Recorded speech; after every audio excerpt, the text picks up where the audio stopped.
ሰላም ቅዱሳን እግዚአብሔር ቤተሰቦች እንደምን አላችሁ? የእግዚአብሔር ጸጋና ሰላም ይህንን መልእክት ለምትሰሙ ለሁላችሁ ይሁን። እግዚአብሔር ፈቅዶ ደግሞ በ2018 ዓመት በዚህ አይነት መንገድ ተገናኝተናል። በጣም ደስ ብሎኛል። እንደገና ይህንን አገልግሎት ደግሞ እድል ስላገኘው የእግዚአብሔርን ቃል እንድናይ የእግዚአብሔር ምሕረት ቸርነቱ ስለበዛልን እግዚአብሔርን እጅግ አድርገን እናመሰግናለን።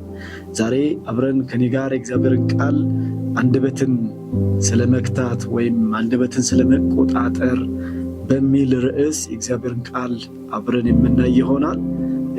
ለመነሻ ያክል ከያዕቆብ መልእክት ምዕራፍ 3 ላይ ከቁጥር 1 ጀምሮ ያለውን ክፍል እናያለን። ወደ ክፍሉ ከማለፋችን በፊት ግን ለእግዚአብሔር ቃል ክብር መንፈስ ቅዱስ ለልባችን እንዲያስተምር ሁላችንም እንጸልያለን። የዘላለም ቅዱስ እግዚአብሔር ይህንን እድል ደግሞ እንደገና ስላገናኘን ስለሰጠን እግዚአብሔር መንፈስ ቅዱስ በጌታ በኢየሱስ ስም እናመሰግናለን። ክብር ሁሉ ለታላቁ ስም ይሁን። እግዚአብሔር ሆይ በዚህ ባንደበታችን እግዚአብሔር የዘላለም አምላክ ለክብር እንድትጠቀምበት እግዚአብሔር ሆይ ለአፌ ጠባቂ አድርግ እንዳለ ባሪያ ዳዊት እንድትረዳን እንድታስተምረን ለሰሚም ለተናጋሪም ጸጋን የምትሰጥ አንተ ነህ። ቃልህን ግለጥልን፣ አስተምረን፣ ተናገረን። እግዚአብሔር ሆይ መንፈስ ቅዱስ በዚህ ጉባኤ አሁንም ስላለ ከዚህ መልእክት ጋር ይህንን መልእክት ለሚሰሙ ሁሉ እግዚአብሔር የህይወት መርህ እንዲሆንላቸው በጌታ በኢየሱስ ስም ጸልያለሁ። አሜን። የእግዚአብሔር አምላካችን ስም የተባረከ ይሁን። የያዕቆብ መልእክት ምዕራፍ 3 ከቁጥር 1 ጀምሮ ያለውን ክፍል አነባለሁ። ከማንበቤ በፊት ግን አንድ ጥያቄ ልጠይቃችሁ ፈልጋለሁ።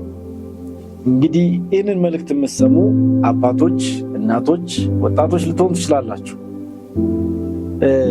ጥያቄ ምንድነው? ከተወለዳችሁ እስካሁኗ ይህንን መልእክት እስከምትሰሙበት ቀን ድረስ ለተናገራችሁት መልካም ጥሩ ቃሎች 10 ብር ይከፈላችሁ ብትባሉ፣ ልብ አድርጉ። ለተናገራችሁት መልካም ቃሎች ከተወለዳችሁ እስካሁኗ ቀን ድረስ ለተናገራችሁት መልካም ቃሎች 10 ብር ይከፈላችሁ ብትባሉ። ከዛ ደግሞ ሁለተኛው ጥያቄ ልክ እንደቀድሞ ከተወለዳችሁ እስካሁን ቀን ድረስ ለተናገራችሁት መጥፎ ቃላት መጥፎ ንግግሮች ደግሞ 5 ብር ይቀነስባችሁ ብትባሉ ሀብታም የምትሆኑ ይመስላችኋል? ባለጠጋ የምትሆኑ ይመስላችኋል? ምን ይመስላችኋል? መልሱን ለእናንተ ተዋለሁ። የእግዚአብሔር ቃል ምን ይላል ስለ አንደበት? ያዕቆብ ምዕራፍ 3 ቁጥር 1 ጀምሮ ወንድሞች ሆይ ከእናንተ ብዙዎች አስተማሪዎች አይሁኑ፣ ምክንያቱም እኛ አስተማሪዎች የሆንን የባሰ ፍርድ እንደምንቀበል ታውቃላችሁ። ሁላችንም በብዙ ነገር እንሰነካከላለን። በንግግሩ የማይሰናከል ማንም ሰው ቢኖር እርሱ ሰውነቱን ሁሉ መቆጣጠር የሚችል ፍጹም ሰው ነው። ፈረሶች እንዲታዘዙልን ልጓም ባፋቸው ውስጥ ስናስገባ መላ ሰውነታቸውን መምራት እንችላለን። ወይም መርከቦችን ተመልከቱ። ምንም እንኳን እጅግ ትልቅና በኃይለኛ ነፋስ የሚነዱ ቢሆኑም የመርከቡ ነጂ በትንሽ መሪ ወደሚፈልገው አቅጣጫ ይመራቸዋል። እንዲሁም ምላስ ትንሽ የሰውነት ክፍል ሆና ሳለች በታላላቅ ነገሮች ትኩራራለች። ትልቅ ጫካ በትንሽ እሳት እንዴት ተቃጥሎ እንደሚጠፋ አስተውሉ። ምላስም እንደ እሳት ናት። በሰውነት ክፍሎቻችን መካከል የምትገኝ የክፋት ዓለም ናት። ሰውነትን ሁሉ ታረክሳለች፣ ደግሞም የፍጥረትን ሩጫ ታቃጥላለች፣ ራሷን በገሃነም ትቃጠላለች። ማናቸውንም አይነት እንስሳት፣ አዋፍ፣ እንዲሁም በምድር ላይ የሚሳቡና በባህር ውስጥ የሚኖሩ ፍጥረታት ሁሉ መገራት ተችለዋል፣ በሰውም ተገርተዋል። ነገር ግን ምላስን መግራት የሚችል ማንም ሰው የለም። የሚገድል መርዝ የሞላባትና እረፍት አልባ እረፍት የሌላት ክፉ ነገር ናት። በምላሳችን ጌታን አብን እንባርካለን፣ በእርሷም ለእግዚአብሔር አምሳል የተፈጠሩትን ሰዎች እንረግማለን። ከአንድ አፍ በረከትና መርገም ይወጣል። ወንድሞች ሆይ ይህ ሊሆን አይገባም። ከአንድ ምንጭ ጣፋጭ ውሃ መራራ ውሃ ይመነጫልን? ወንድሞች ሆይ በለስ ወይራን ወይንም በለስን ሊያፈራ ይችላልን? እንዲሁም ከጨው ውሃ ጣፋጭ ውሃ ሊገኝ አይችልም። አሜን። ይህ እግዚአብሔር ቃል ነው። በመጽሐፍ ቅዱስ በንግግር ምክንያት መልካም ባልሆኑ ንግግሮች ምክንያት ትውልድ ጠፍቷል።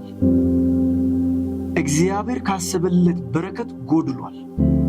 ቀጥታ ወደዚህ ክፍል የገባውበት ምክንያት ያዕቆብ የሚነግረን በአንደበታችን ማለት በሰውነታችን ክፍል ያለች እሳት ይላል ምላሳችንን። በዚህ አንደበታችን እግዚአብሔር እንባርካለን። አንተ ቅዱስ ነህ፣ አንተ ኃያል ነህ፣ አንተ ልዑል ነህ እንላለን። በዚሁ አንደበታችን ደግሞ ወንድማችንን እናማለን፣ ያልተገባ ንግግሮችን እናገራለን፣ እንራገማለን። ርኩስ ነገር ካፋችን ይወጣል፣ የበረከት ነገር ምን እናገራለን። ያዕቆብ ሊል የሚፈልገው መልእክት እንደዚህ ሊሆን አይገባም፣ አይቻልም። ምክንያቱም እንዴት ሊሆን ይችላል? ከአንድ ምንጭ ጣፋጭ እና መራራ ውሃ ሊፈልቁ አይችሉም። ለሰውነት የሚስማማ እና የማይስማማ ውሃ ሊፈልቁ አይችሉም ብሎ ይናገራል። እናንተ ቅዱሳን ይህን መልእክት የምትሰሙ አንደበታችንን ምን ያህል እየገራን ያለ ነው? ለአንደበታችን ምን ያህል ጥንቃቄ እያደረግን ያለ ነው? ሰዎችን ስንናገር ይህንን መልእክት የበለጠ የሚያብራራልን በዘኍልቍ መጽሐፍ ምዕራፍ 13 እና ምዕራፍ 14 ላይ ያለው ክፍል። እዚህ ክፍል ላይ በምዕራፍ 13 ላይ እግዚአብሔር ለሙሴ የሚያዘው ትእዛዝ አለ እና ይሄ ትእዛዝ ምንድነው? እሱ ሄደው ሰላዮች የሚሰልሉ ሰላዮችን ከ12ቱ ነገድ እንዲዘጋጅ ብሎ ያዛልና ከዛ ሰላዮቹ ደግሞ የተሰጣቸው መመሪያ አለ። መመሪያው ምንድነው? እሱ የሚሰልሉት ምድር ከተማይቱ ምን አይነት ነች? የተመሸገ ከተማ ነው ወይስ ደግሞ የታጠረ ከተማ ነው? በጣም ብዙ መመሪያዎች። አፈሩስ ምን አይነት ነው? ለም ነው? ፍሬ ያፈራል ወይስ ደግሞ ደረቅ ነው? በረሃማ አሸዋ ነው? እና ይሄን ሁሉ የሰዎቹስ ሁኔታ እንዴት ነው? እና የከተማይቱ እንዲሁም ደግሞ የተተከለው ዛፍ ፍሬ አለው ወይስ የለውም? ፍሬ የሚሰጥ ነው ወይስ የሚያጨነግፍ? ይህን ሁሉ የሰላዮቹ የተሰጠ መመሪያ ነበር። ስለዚህ ይህን መመሪያ ከ12ቱ ነገዶች በጣም ሊሰልሉ የሚችሉ ሰዎች 12 ሰዎች ተመረጡ። ከ12ቱ ሄደው ለ40 ቀን ሙሉ ከተማይቱን ሰልለው አይተው መጡ። ሪፖርት ሊያቀርቡ ለአሁን ላሉት ለእስራኤላውያን ሕዝብ አሁን ወጥቶ ለውጊያ ለሚዘጋጀው ሕዝብ የመጣ መልእክት ነው ይሄ መልእክት። ስለዚህ ከ40 ቀን በኋላ ፍሬ ይዘው መጡ ይላል እግዚአብሔር ቃል። እና ያቺን ሊሰልሏት የሄዱት ሀገር የእሷን ፍሬ ይዘው መጡ። ማህበሩ የሚጠብቀው ሪፖርት አለ፣ ከፍሬው የሚበልጥ ሪፖርት። የእስራኤል ማህበር ሪፖርቱ ምንድን ነው? አይተው ስለመጡት ነገር። በነገራችን ላይ ይሄኛው 39ኛ ዓመታቸው ላይ ናቸው እና ወደ ከነዓን ለመግባት እውነትም ወተትና ማር ወደምታፈሰው ምድር ለመግባት የቀረቡበት ሰዓት ነው። ስለዚህ ይሄ ሪፖርት በጣም ወሳኝ ነው እና ከ12ቱ ግን 10ሩ ነገድ ቀደም ብሎ መናገር ጀመረ። ከ12ቱ ነገዶች ንግግራቸው ምንድን ነው? ምድሪቱ መልካም ነች፣ ፍሬዋ ጣፋጭ ነው፣ በጣም የሚበላ አላት፣ በጣም ለም ነች። ግን ሰዎቹ ክፉ ናቸው። እኛ አሉ እኛ በእነሱ ፊት እንዳንበጣንን። እኛ በእነሱ ፊት እንዳንበጣንን። ልብ አድርጉ። ያኖራቸው ያወጣቸው እግዚአብሔር ነው። እየመራ ከክፉ ሁሉ የጠበቃቸው እግዚአብሔር ነው።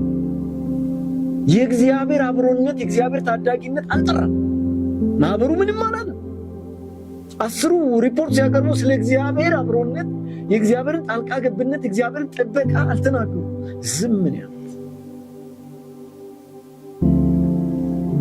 እና ይህንን ሪፖርት የሰማ የእስራኤል ማህበር ሁሉ ይላል እግዚአብሔር ቃል ሁሉ አለቀሰ። ልብሱን እየቀደደ አለቀሰ። ብዙዎች አዘኑ፣ ልባቸው ተሰበረ። ከዚያ ምን አሉ? እግዚአብሔር ሊጨርሰን አወጣ። ተመልከቱ የንግግር ጥልቀቱን፣ ምን ያህል የሰው ልብ እንደሚያወርድ፣ እምነት እንዴት እንደሚያጠፋ፣ እንዴት ከእግዚአብሔር ቤት እንደሚያጎድል፣ ከእግዚአብሔር እቅድ እንዴት እንደሚያጎድል፣ ከእግዚአብሔር ሐሳብ እንዴት ፈቀቅ እንደሚያደርግ። ለኛ ያቃተን እግዚአብሔር አያቅተው፣ ለኛ የከበደን እግዚአብሔር አይከብደው።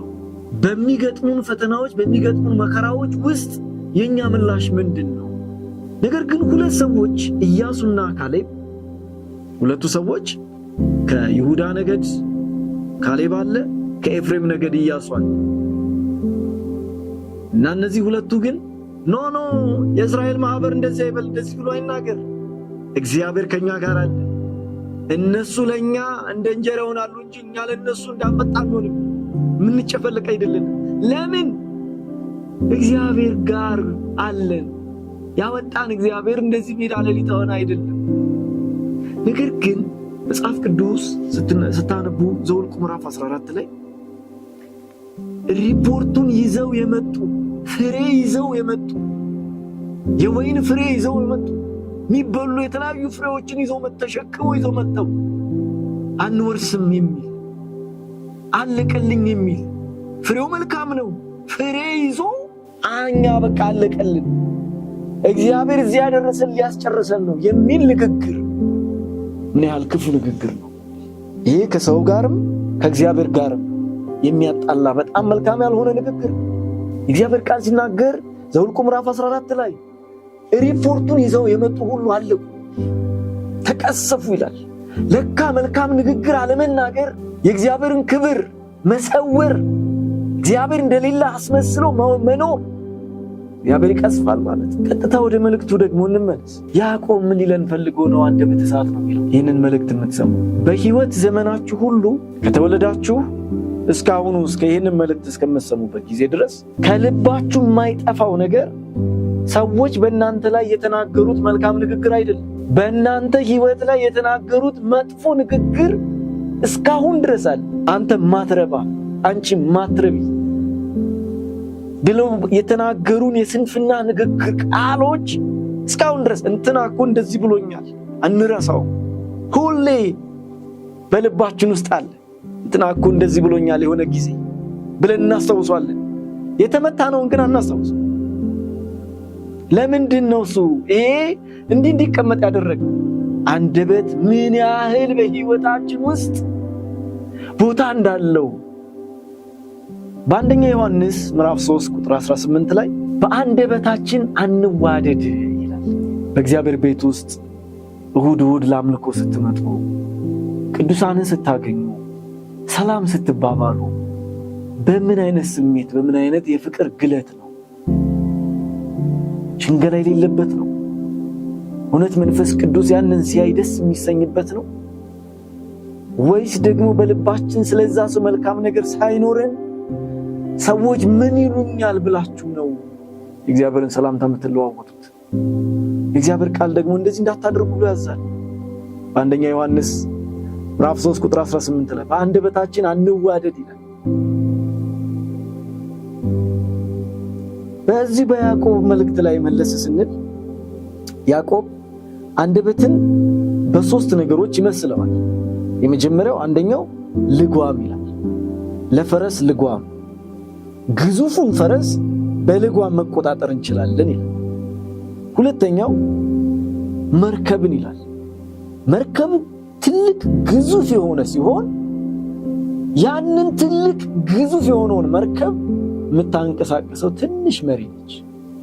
ሶስተኛው እሳት ይላል። እሳት ጥቂት ነች። ትልቁን ጫካ ማቃጠል የምትችለው ጥቂቷ አንድ ክብሪት ለብዙ ነገር ውድመት ትበቃለች። ምን ማለት ነው? ዛሬ ከእግዚአብሔር ቤት የሚጎሉ ሰዎች ተመተው ሳይሆን ከስንፍና ንግግር የተነሳ ይህን መልእክት የምትሰሙ እናንተ ቅዱሳን ምናልባት ሳታውቁ ማውቃችሁ መልካም ያልሆነ ቃል የተናገራችሁ ባካችሁ ሂዱና ይቅርታ ጠይቁ። ለተናገራችሁስ ይሄ ንስሐ ጊዜ ነው። መንፈስ ቅዱስ እየተናገረስ ቢሆን አሁን እየተናገረ ቢሆንስ መልካም ላልሆኑ ቃላቶች ለተናገራችኋቸው። እንዲሁ ደግሞ በመጽሐፍ ቅዱሳችን በብሉይ ኪዳን በዳዊት ዘመን አቤሴሎም የዳዊትን መንግስት እንዲከፍል ካደረጉ ሰዎች መካከል አንዱ አኪጦፌል ይባላል። የአኪጦፌል በጣም የሚገርመኝ አኪጦፌል ምክር ሲጠየቅ እንደ እግዚአብሔር ቃል ይጠየቅ ነበር ይላል። በጣም ከባድ ሰው ነው። ንግግሩ ከባድ ነው። አንደበቱ ከባድ ነው። አኪጦፌል የሱ ምክር መሬት ጠብ አትልም። እንደ እግዚአብሔር ቃል ይጠየቅ ነበር። በሁለተኛ ሳሙኤል ምዕራፍ 16 ቁጥር 33 ላይ ለምን ካላችሁ አኪጦፌል የተናገረው ነገር በጣም ከባድ ነው። ምንድነው ከባድ ያደረገው? አንደበቱ። ኪሎ አይደለም፣ ክብደቱ አይደለም፣ አንደበቱ ከባድ ነው። እና ዳዊት እግዚአብሔርን ሲለምን በመዝሙረ ዳዊት መዝሙር 141 ቁጥር 3 ላይ ለአፌ ጠባቂ አድርግ፣ የከንፈሮቼንም መዝጊያ ጠብቅ። እንዲህ ብለን መጸለይ ይገባናል። በእርግጥ አንዳንድ ጊዜ ስንጎዳ ስናዝን ለጎዱን ሰዎች ምላሽ እንዲሆን ብለን የምናስባቸው የስንፍና ቃሎች ናቸው። ግን እግዚአብሔር መንፈስ ቅዱስ እንደዚህ አይልም። በቃሉ የእግዚአብሔር ስለሆነ መልሱ የእግዚአብሔር ስለሆነ ስንወጣ ስንገባ ቤት ውስጥ በስራ ቦታ በየትኛውም ሁኔታ አንደበቶቻችን ልንገራ ይገባናል። በተለይ እኛ አማኞች የክርስቶስን ስም የተሸከምን አንደበታችን ልንገራ ይገባል። የእግዚአብሔር ቃል ነው የሚናገር። እሳት ነው ይላል። አንደበት እሳት ነው። ብዙዎችን እያቃጠለ ከእግዚአብሔር ቤት የሚያጎድል ሁልጊዜ ያን ነገር በታሰበ ቁጥር የሚያቃጥል የሚቆጠቁጥ በቃ ደስ የሚል ስሜት የማይፈጥር። ይህን መልእክት የምትሰሙ ቅዱሳን መንፈስ ቅዱስ ምን እያላችሁ በዚህ ሁሉ ውስጥ እግዚአብሔር መንፈስ ቅዱስ እንዲሰራባችሁ በሙላት ያለመከልከል እንዲጠቀምባችሁ እድል ስጡት። ሙሉ ሰው ሁኑ። ቸርች ስትመጡ መልካም፣ ቤት ስትሄዱ ሌላ ሰው አትሁኑ፣ ራሳችሁን ሁኑ። ይሄ እግዚአብሔር ቃል ነው። ለዚህ ነው ዳዊት በጣም ከባድ ነገር ስለሆነ ለአፌ ጠባቂ አድርግልኝ፣ ከንፈሮቼን ጠብቅ ይላል። ይለምናል እግዚአብሔር። ጸሎት ነው። ይህንን ጸሎት እኛም ቅዱሳን ልንጸልይ ይገባናል። ያዕቆብ በእርግጥ ከባድ ነው ይላል፣ ግን ከባድ ስለሆነ ነው ለእግዚአብሔር ማስገዛት ያለብን፣ እግዚአብሔር መምሰል ያለብን። ዛሬ በንግግራችን ምክንያት ከእግዚአብሔር ቤት የጎደሉ የጠፉ የሉ? እንትና እንደዚህ ብሎ የቀረው ብለው የቀሩ ሰዎች የሉ? በንግግር ምክንያት በተናገርናቸው መልካም ያልሆኑ ንግግሮች ምክንያት ከእግዚአብሔር ቤት የጎደሉ ሰዎች የሉ? አሉ። ለዛ ማን ነው እሱ መልስ የሚሰጥ ኃላፊነቱን የሚወስደው? ለነዛ ከእግዚአብሔር ቤት ለጎደሉ ሰዎች። ክፉ ቃል በክፉ አይመለስም። ክፉን በክፉ ማሸነፍ አንችልም፣ አልታዘዝም። ይህ እግዚአብሔር ቃል የምናሸንፈው በመልካምነት ነው። እግዚአብሔር በመልካምነት ይግለጥ። መልካም በሆኑ ንግግሮች፣ መልካም በሆኑ ሐሳቦች ሁሉ እግዚአብሔር ይግለጥ። ዘኍልቍ ላይ 10 ነገድ ይህንን ቃል ከተናገሩ በኋላ የእስራኤል ማህበር በጠቅላላን ያለቀሰው የጮኸው አለቀልን፣ ልጆቻችን አለቁ። ለምን? የተናገሩት ያዩበት እይታቸው ልክ አልነበር፣ ንግግራቸው ልክ አልነበር። እግዚአብሔር ምን አለ? በቃ ይህንን ሕዝብ ጨርሳለሁ አለ እግዚአብሔር። አላመኑኝም። ይህን ሁሉ ዘመን ተሸክሜ በእኔ አልተደገፉብኝም፣ ስለዚህ ጨርሳለሁ አለ። ሙሴ ግን መሃል ገባ። በነገራችን ላይ ሙሴ መሃል የገባው ህዝቡ እሰይ ሙሴ በርታልን የሚል ሙገሳ ስላለ አይደለም። ድንጋይ አንስተው ሊወግሩት በተነሱ ጊዜ ለነሱ ንስሐ ገባ። እና እባክህ አታጥፋ፣ ግብፃውያን ምን ይላሉ? በክብር አውጥቷቸው ጨረሳቸው ይሉሃል። ይህ ሁሉ እግዚአብሔርን ቁጣ እንዲያመጣ ያደረገው ምንድን ነው? አንደበትን አለመግታት ነው። ለምናየው እይታ የእግዚአብሔርን ክብር አለማንጸባረቅ ነው። እናንተ ወገኖች ይህን መልእክት የምትሰሙ ቀን የተጨመረልን የኛ አቅም፣ የኛ ጉልበት፣ የኛ እውቀት አይደለም እንዲጨመርልን ያደረገው የእግዚአብሔር ምሕረት ቸርነት ነው። ክብር ለሚገባው ክብር መስጠት አለብን። እግዚአብሔር አደርጋለሁ ያለውን ያደርጋል። እግዚአብሔር ታማኝ አምላክ ነው። አንደበትን መግታት የሚያቅታችሁ ጸልዩ፣ በመንፈስ ቅዱስ ፊት ጸጋ ይበዛላችኋል። መልካም ንግግር ለሥራ ያነሳሳል፣ መጥፎ ንግግር ግን ከሰው መሃል ይለያል። እግዚአብሔር በነገር ሁሉ ይርዳል። ስላስተማረን መንፈስ ቅዱስ ስሙ ይባረክ። እንጸልያለን። ባሪያ ዳዊት ሲናገር ለአፌ ጠባቂ አድርግ፣ ለከንፈሮቼ ጠባቂ አድርግ እንዳለ ይህንን መልእክት ለሚሰሙ ሁሉ መልካም ንግግር መናገር ላቃታቸው ሁሉ እግዚአብሔር መንፈስ ቅዱስ የመልካም ንግግር ተናጋሪ ድሃ ለሆኑ ሁሉ በጌታ በኢየሱስ ስም በጸጋ እንድትደግፍ መንፈስ ቅዱስ እንድታስተምራቸው እግዚአብሔር መንፈስ ቅዱስ በኢየሱስ ክርስቶስ ስም ስትወቅሳቸው እንዲሰማቸው በጌታ በኢየሱስ ስም እጸልያለሁ። ይሄ መልእክት ለሚሰሙ ሁሉ እግዚአብሔር ለበረከት ይሁንላቸው። ተወቅሰው ከቤት እንዳይጎዱ፣ ተወቅሰው ይቅርታ ብለው እንደገና እንዲታሰቡ በኢየሱስ ስም እጸልያለሁ። መንፈስ ቅዱስ ስምህ ለዘላለም ይባረክ። በናዝሬቱ ጌታ በኢየሱስ ስም አሜን። የእግዚአብሔር ጸጋና ሰላም ይብዛላችሁ። በሌላ ጊዜ በሌላ ትምህርት እንገናኛለን። ተባረኩ።